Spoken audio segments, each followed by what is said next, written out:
Vigo.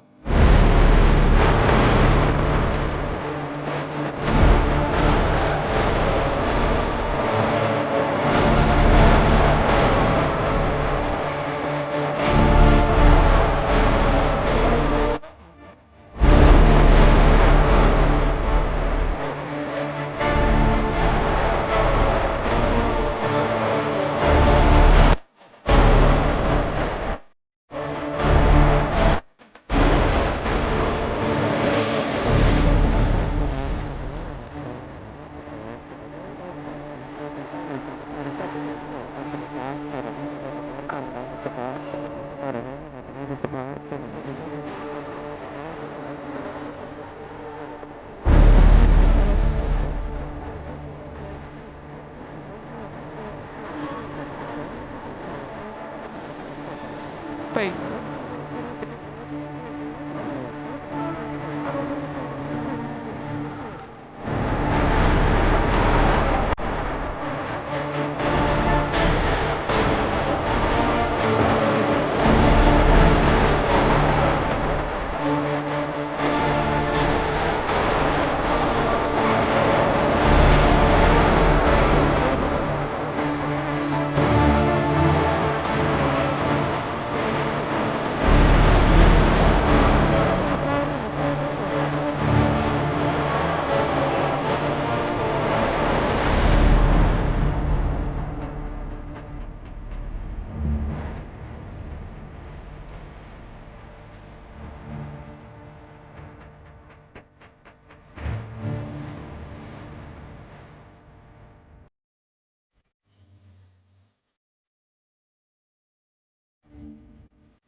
actual boss fights in here that have real mechanics to them. Sometimes you get like almost a bullet hell experience, but for Queen's Junior level, but it's still enjoyable. You get a dodge that has iframes on it, you throw bombs at it, and it just feels like you actually get to participate with your Pokemon instead of just sending them out there to get their ass beat on your behalf. So I enjoyed that quite a bit, and I do love the idea of being able to explore the world freely and catch your Pokemon at your own whim and research them. I think it's a great idea and concept. Just the execution wasn't quite there for this one. I feel like if Game Freak tries to refine this formula going forward, they can really find something super special with the concept. I think it lends itself really well, and it's something I know fans have been wanting for a long time because For sure. to explore a world inhabited by Pokemon, seeing them interacting with each other is something that people really want, and unfortunately, it's just not fully realized in this game. Instead, in this game, all the Pokemon are like fucking statues that just stand in the grass, and if they see you, they jog at you and live. So it just doesn't really feel like they're even really alive, just these soulless husks that just exist for you to research and catch. But the idea is there. This is supposed to be confidence, and I actually my apologies for that, but I really do love the concept of this game, and I know if they don't just abandon this world, it makes something truly special out of it. There's also a lot of quality of life changes that added to this game that I think really improve the overall experience, such as being able to change moves on the fly, being able to go to camps to craft and create new Pokeballs, and everything's just a lot more streamlined. It makes the experience more fast-paced when you actually get out to things. So you're not spending a whole lot of time like forgetting moves or anything. You can just change them whenever you really want to back at a camp. And you can even learn some other moves from the trainer. I also do love the addition of the strong versus agile style, which switches out the both power of an attack if you go strong, as well as the speed of an attack if you go agile, and it changes up the order and the strategy. So yeah, overall, I feel like they added a little things here that really made the game better. It's not fully fleshed out. So let's go ahead and get to the complaints now, the things that are, I think, objectively wrong with this game that even the most diehard fans will agree with me on. The open world, while great in theory, is extremely bland and empty in this game. It looks like this is the Pokemon world after just experiencing 3 nuclear winters. Everything is so barren and lifeless. The Pokemon that inhabit it, you don't ever see like breathing even time through the draw distance is such dog shit. And all they do is stand there waiting for you to throw a Pokeball at them or ask them to battle with you. It really feels like I'm playing Fallout Pokemon Edition. It is just so empty and dead. And the art direction, this is of course what everyone critiques, it's bad because the game just doesn't look good. Yes, I understand it's the Nintendo Switch, it's silly to expect like next-gen graphics, fucking 4K, ultra chakra vibrating, surround sound visuals that'll melt your goddamn eyes and make you come. I get that you can't expect that from the Switch because it even struggles to play fucking mobile games like this. But there is so much you can do with good art direction if they only tried. Look at Breath of the Wild. Breath of the Wild is a beautiful game because of how much time and effort they put into the visual of it with its art. Not necessarily like incredible graphic fidelity and using state-of-the-art NASA computer chips to make the graphics really fucking sink to your soul. They just used really smart, clever art direction, art style. Pokemon Legends Arceus, it feels like they're using Unity style assets half the time. Let's just look at the water. The water in this game is worse than Nintendo 64 water. They didn't try it at all. And the lava, when you do get to the point where you go to volcanoes, I guess spoiler alert, the lava like moves sometimes. Like most of the time when it's supposed to be like flowing lava down the volcano, it just For stops. sure. It just stays there. It's like they're using JPEGs that they're moving around in Photoshop. It is very lazily done when it comes to its visuals. They did the absolute bare minimum. And every single zone in this game is identical to the first zone. The actual zones don't switch up other than just having snow on the ground sometimes, or where they're placing the water. Everything else is the same. The exact same terrain that you keep exploring. The only difference is the Pokemon that inhabit it. However, even though the world is super empty and lifeless, I do enjoy exploring it with the mounts that you get. I don't want to spoil what they are, but you do get something akin to a horse where you can gallop around and it's fast. You can fly around and you can climb pretty much anything in the game. So I do like the freedom to explore. Exploring was always enjoyable and very fast. It wasn't like it was a tedious process to get around, Shit. and I appreciated that. But what I didn't appreciate was the game spitting in my mouth with the research system. That shit just felt like I was getting a wedgie or like getting a fucking swirly in the high school locker room. I hated it. It was fucking grueling. And you have to get a certain amount of stars in the research system to progress the main story. But basically, in a nutshell, the research system is catch more Pokemon, battle more Pokemon, you get more research points, and then as you do that, you get stars back in the life zone. And as a concept, I think it's a good idea. that's fun. However, they have you doing very specific things in order to farm that research. So it's not just catching it, it's not just battling. You have to battle them using certain types. You have to see them using certain moves, and you have to defeat them in certain ways or at certain times. And it just made it such a chore. Like I said, I think the idea is there. It's just so basic and so not fun in the game right now.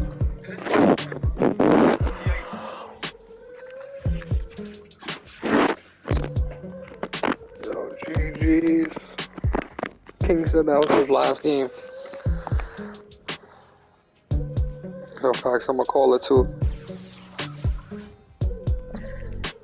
Yeah, I'm getting tired.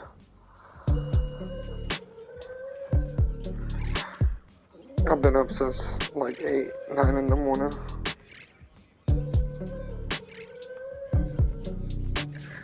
Alright, my G, yo, good games to the both of y'all.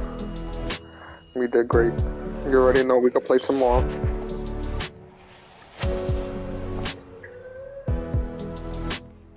Let's go.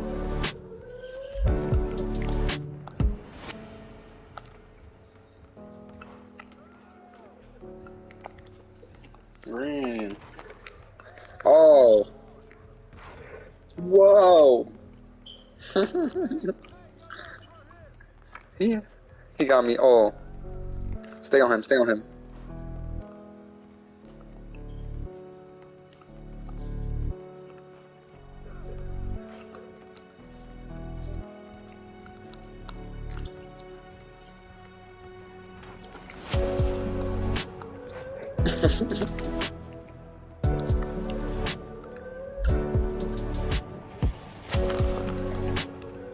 Let's go. I'll take that.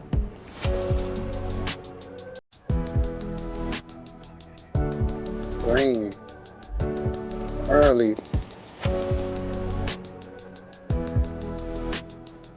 He's open. Oh, he pumped it.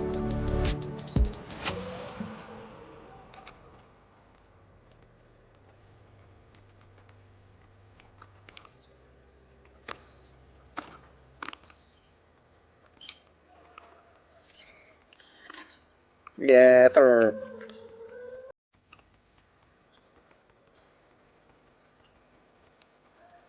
You good. This game, bro. Intimidator Hall of Fame for what?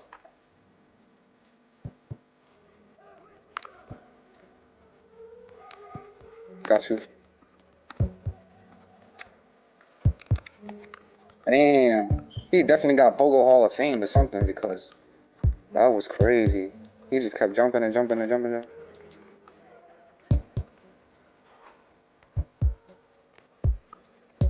I should have been took it over. I ain't gonna lie. I took mad slow.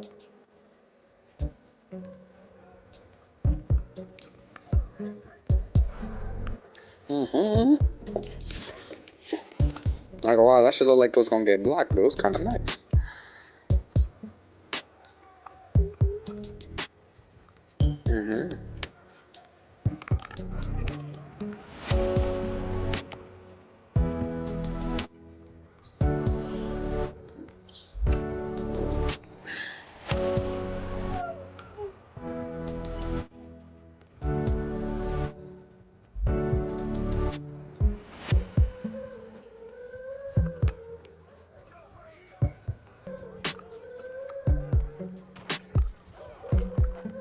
Wow.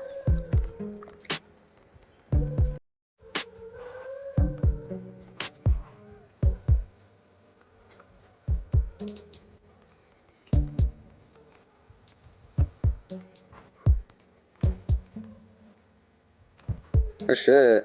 I guess he just stopped playing.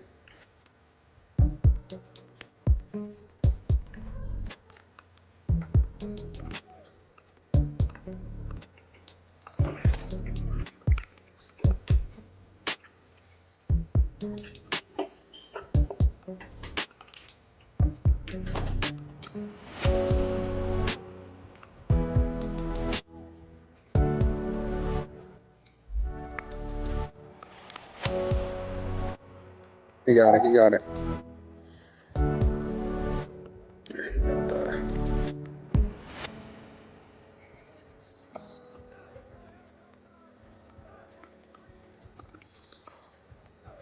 Damn. I just almost lost my takeover.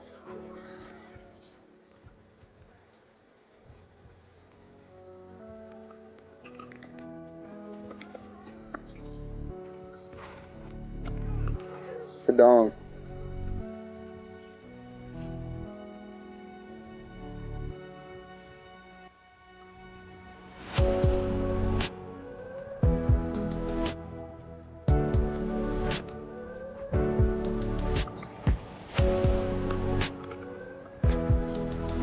Man, I look at take.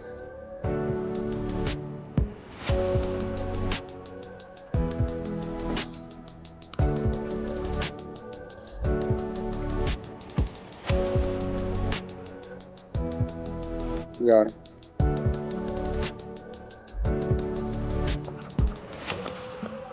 Let's go, man. Sit down. Okay, I'm gonna use this takeover. I was gonna try to save up the team, but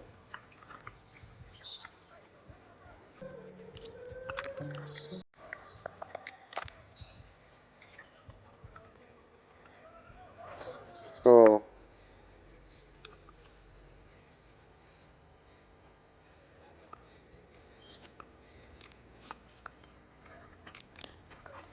damn, I like slide with you. Okay, to the left, to the right now, y'all. 1 time, 3 times, yeah, 1 time, 3 times.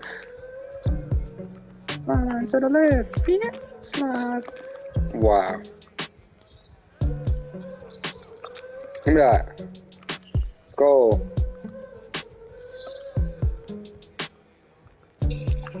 Man, whose block was that? Oh, that was your block. Good block.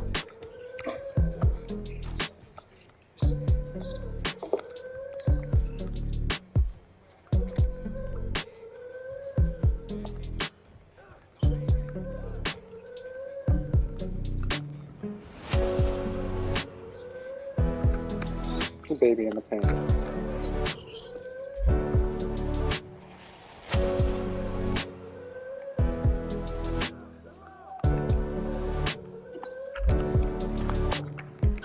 Damn, I should have jumped. I could have stopped that.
Let's go.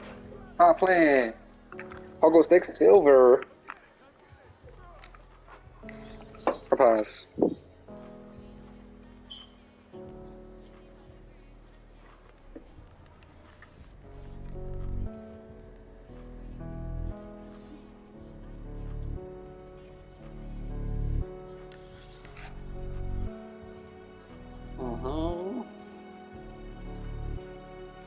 Pogo Sticks silver. That was a good game.